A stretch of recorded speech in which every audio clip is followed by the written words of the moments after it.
Hi there everyone, I'm your German snob and I'm here with another episode of Let's Play Bloodlines.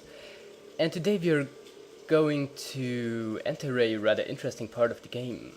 But first there's a little something I kinda want to show you. I suppose you could call it a little Easter egg. But hey, look at that dude. Look at that dude. Whoa, he disappeared. That's, I guess you could say, sort of a kind of foreshadowing for a later part of the game. But we are going to get to that. Today we are going to a haunted hotel, as we were told at some point. And I may get lost here, but as far as I remember, where I was supposed to go was down here, into the sewers, then down here, and I think there should be the way to the hotel we are going to. Yeah. I'm not entirely sure, but again, that's how I remember it. And as I already told you, it's... Wait, let me take a look at that map, which apparently I can't. Well, okay. So I'm not going to do that. I think it was that direction where I was supposed to go. Yeah, pretty sure in fact. So yeah, as I said, at this part, it's something else. Yep, here we have it. Nice, isn't it? So, what's so interesting about it? Now that I've kept you waiting, the thing about this, we want that key, so that we can enter the hotel. There anything else? I don't think so, but it's not like I wanted to miss anything. Well, what I was going to say. This is the part where this game turns into a, and allow me to say that, surprisingly effective horror game. This may have startled me if I didn't already know it would happen. So let's get in there and find out what we're going to find there. Yep. But no, as I said, it's basically the... it's basically the only part of the game that is like that. Oh hey, who would have expected that? It's basically the only part that is like that. I mean, there are later on some sorta horror-y kinda parts of the game, but yeah, this one is really going all out. With, you know, not only jump scares, but actually some more... Whoa. Yes, he was near. But actually some more subtle things. That's how I would put it. So yeah. I kinda like how this was done. I mean, seeing how we are a vampire, there are hardly any enemies that could actually, like, genuinely intimidate us. So they had to do something, and yeah, the ghost is throwing stuff at us. This is going to be annoying. There are hardly any things that could actually intimidate us.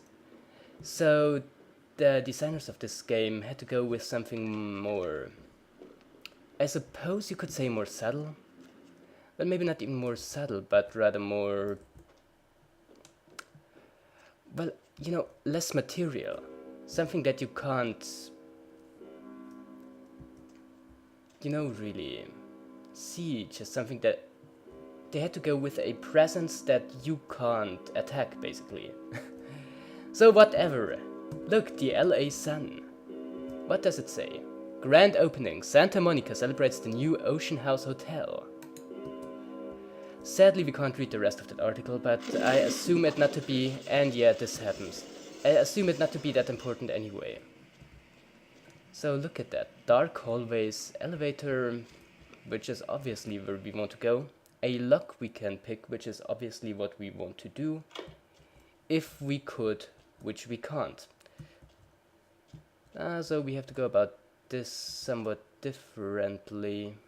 That's a dead end. And yeah, I'm going to be careful, but because Wow. Wowie, wowie, wow. Yeah, I really like how this is done. This is a laundry room. And while we have to go in a laundry room, that's not the one. Can we open this one? I don't think so. And can we open this one using bloodbath? I don't think so either. Yeah, no, our lockpicking skills are not high enough. Looks like we have to waste more time in here than I wanted to. Ah, I love these dark hallways. They are... I don't know, again, I think they're fairly effective. What this reminds me mostly of is Amnesia. And this is where we came in, right? But we haven't been around here. Well, because there's nothing here. I don't remember this part all that well. Yeah, we have been around here. That thing disappears, but I won't blame it on the ghost. Come on, I remember there was something here. Something about that laundry machine? No? So if I don't find my way around, I may make a little cut here. I think when I first played this game, I was able to open some of the doors. But apparently not this time, huh? Well, there is one. Right. Should have found it earlier. So what I was going to say. This game, who saw that coming? There's no one in here.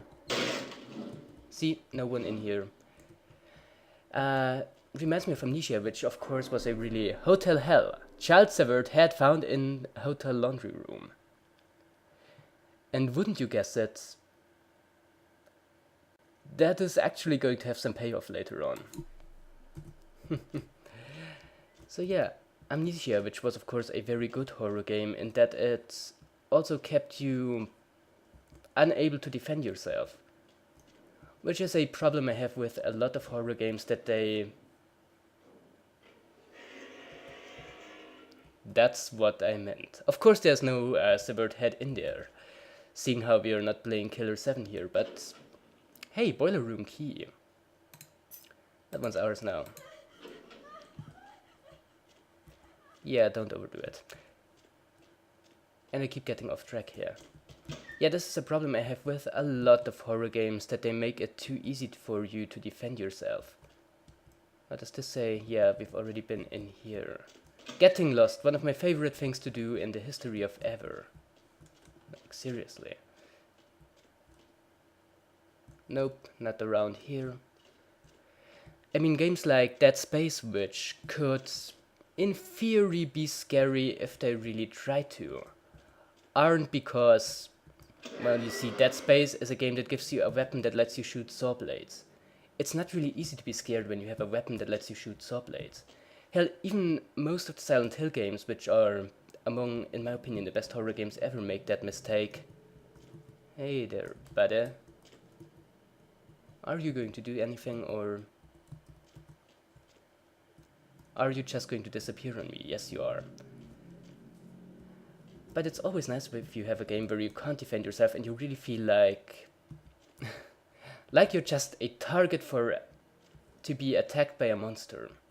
That's when you're actually really scared. Also, let's turn on the electricity.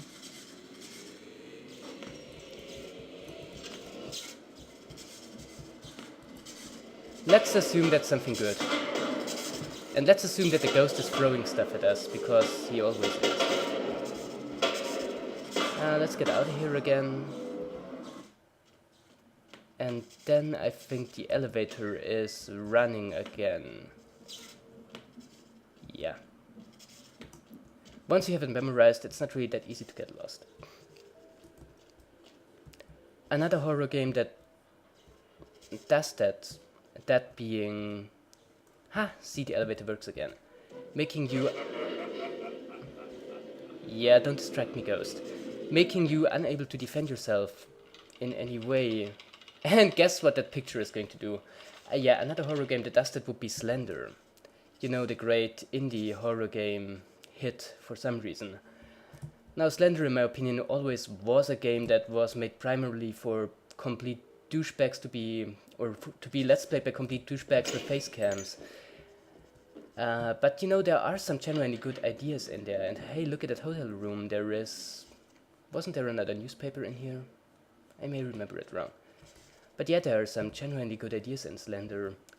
And that's one of the few horror games that actually don't force you down like a linear path, which for example this part of this game does, but actually puts you in a wide open field where the monster, where Slenderman could attack you at any point. And who expected that? Absolutely everyone. Yeah, where the monster could attack you at any point, which makes, or which gives you a... I should be more careful. Which gives you an actual sense of being in danger. And hey, another newspaper. Another body. Police say second child was chopped up like firewood. The police, you see, were very, you know, polite and respectful to the victim's family and such. Yeah. And that opens up, so that means we can go in here. And oh boy, in case you haven't noticed, this whole part of the game is basically one big reference to The Shining by... yeah, exactly. One big reference to The Shining by Stephen King, adapted into a movie by Stanley Kubrick. And by the way, that is a movie you should totally see. Like, really. Though, really, I will just assume that you have already seen it. Because, come on, why would you watch this video if you haven't seen...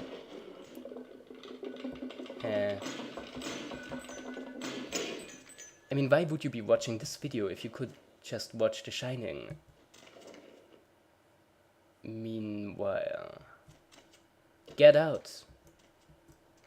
I will do that, but first let me see if there is anything around here. Up! Upstairs keys. That's what we need. And what looks like a photo of a couple. You know what, I always find it awkward when like video games have photos of real people in them instead of just, you know, making photos in-game graphic. I don't know, kinda looks awkward, kinda clashes, you dig? Yes. I'm sorry, I realize very well that I should probably be scared here, but I'm not really someone to get scared by games all that easily. Now, admittedly, I've already played this, and when I first played this, I wouldn't say I was like, oh my god, this is so scary. No, that's not really the way I play video games, basically. But, and look, this room is burned. But yeah, I was actually feeling somewhat frightened. Which is why I really appreciate this part of the game. It does that whole horror thing better than many actual horror games do. I mean, the setting is nice, like an old abandoned hotel. And here we have the old abandoned hotel bar with another newspaper clipping. Murder-suicide. Ocean House killer, possibly responsible for Inferno. Again, if you've seen The Shining, or read The Shining, but really I would advise you to watch the movie, because it's actually a fair bit better than the book. So yeah, if you have seen The Shining, you know what this all is referencing. And if you haven't, again, I would really recommend you to watch it. Really friggin' good movie. By one of my favorite directors, in fact, Stanley Kubrick. And this room is, I would say, the only room in this segment of the game that is actually somewhat dangerous. Because as soon as we are going to go ahead, absolutely everything is going to fly at us. Or was it that part? I may in fact be wrong here, but I think it was right here where that happened. Well, apparently not. Apparently I was wrong.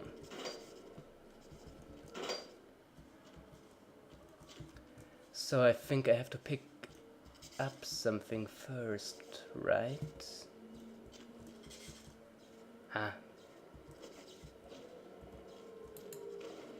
No, that's not it.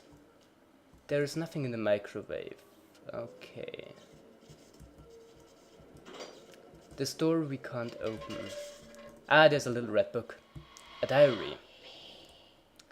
Let's take a look at the diary. This seems to be a woman's diary.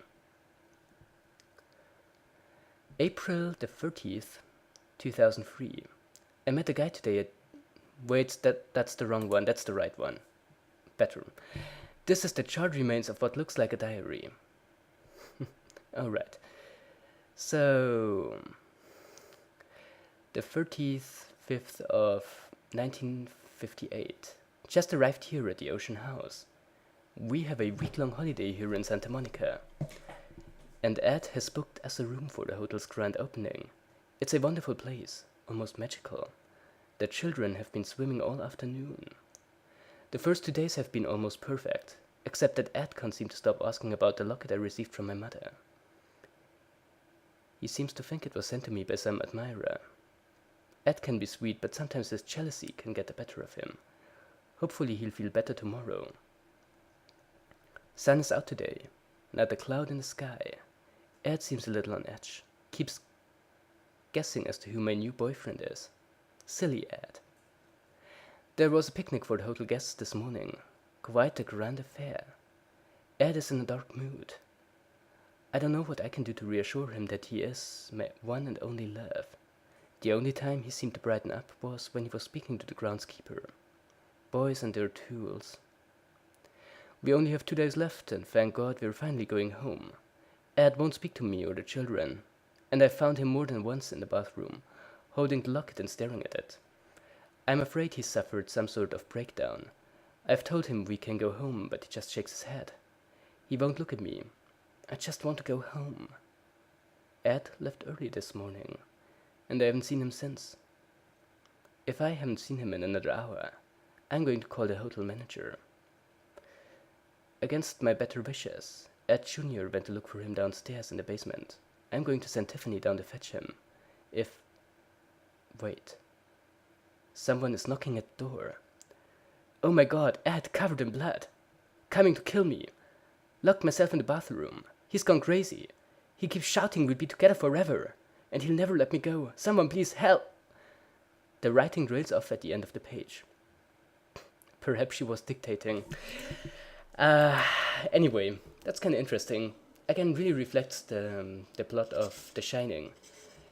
The Shining was, though, different in some, and that's what I told you. See all these pots? Yeah, this is going to happen. And that's not the only thing that is going to happen. I think this could actually kill us if we are not careful. But we are, so it won't.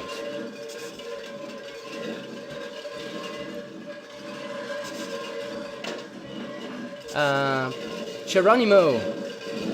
Okay, that's nice. But there are some differences to the story of The Shining. In The Shining, the hotel for once was not in Los Angeles, but I think it was Colorado, but don't quote me on that. It was somewhere in the mountains. That's what I remember. And the family that was killed by the father, which in the movie, by the way, was played by Jack Nicholson. The mother was played by Shelley Duvall. It's a good movie. Go and watch it. I know I can't say that often enough.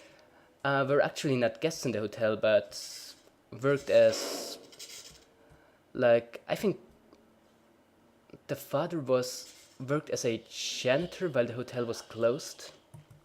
That's at least how I remember it. It has been some time since I watched that one. Elevator. So we have to go on the elevator, right? And then in there? No? Am I wrong? Apparently I am. So we have to go all the way up.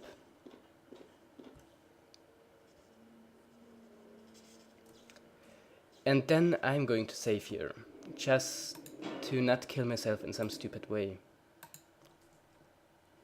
Well, look myself, I didn't kill myself in some stupid way.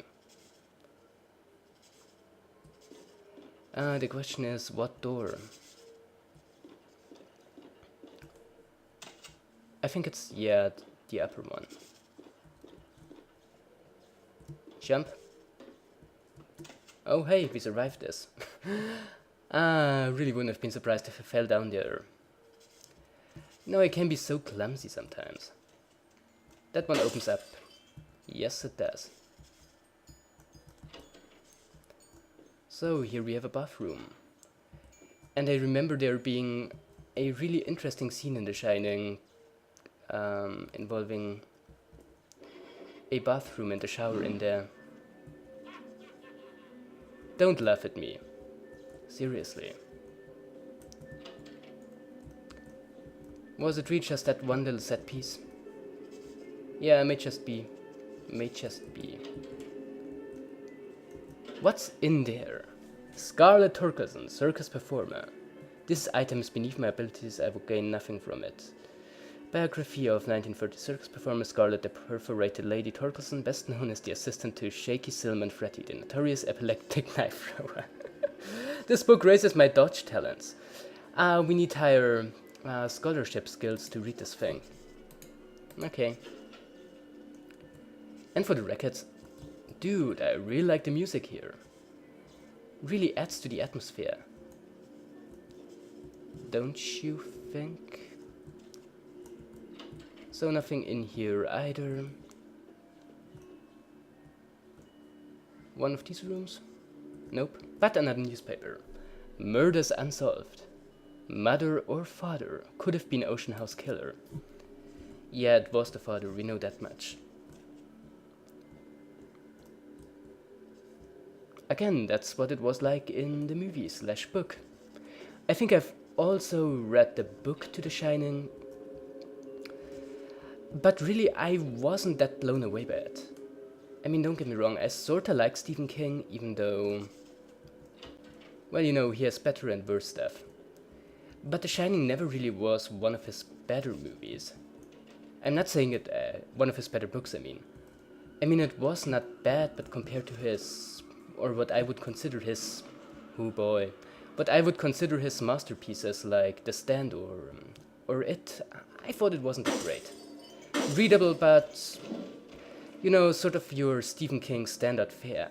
And while I, again, like Stephen King, he wrote a lot of books, and while the good ones are very good, not all of them are really all that worthwhile. In that hotel room, is there anything? Bathroom, maybe? No?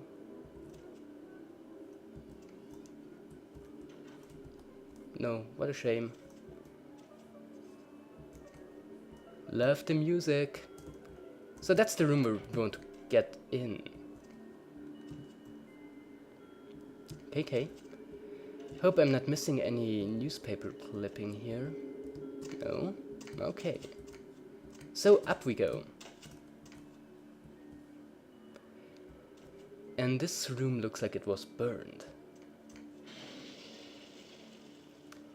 And it looks like there's some pretty powerful magic going on in here. Nice. But what we want should be this way. I'm going to fall down some ridiculous way there, right? No, I'm not.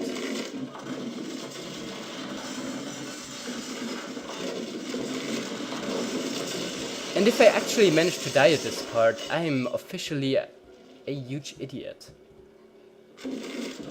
Do we have a blood pack? Yes. So better heal ourselves before I embarrass myself. Especially. We can duck beneath this. Well, who would have thought? And so we can avoid taking damage, as if that wasn't obvious. And this is where, yeah. When I first entered this room in my first playthrough of this game, I thought that some of the floor couldn't be stepped upon, that we would just fall through it, but obviously that's not the case, which makes things a lot easier. But yeah, looks like the ghost created a very lifelike illusion of how this room looked before it was burned. And we want this necklace, or this pendant as the game calls it.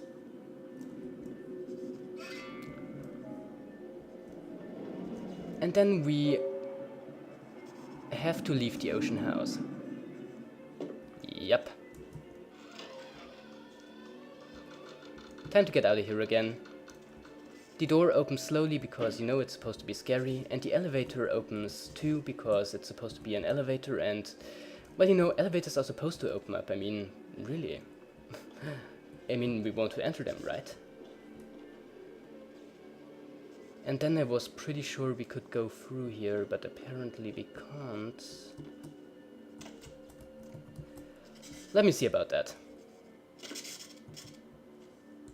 I'm not entirely sure where we... Yeah, now it's open. Great.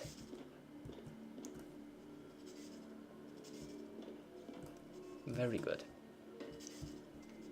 So that means we can just kinda comfortably, without further distractions, leave the house.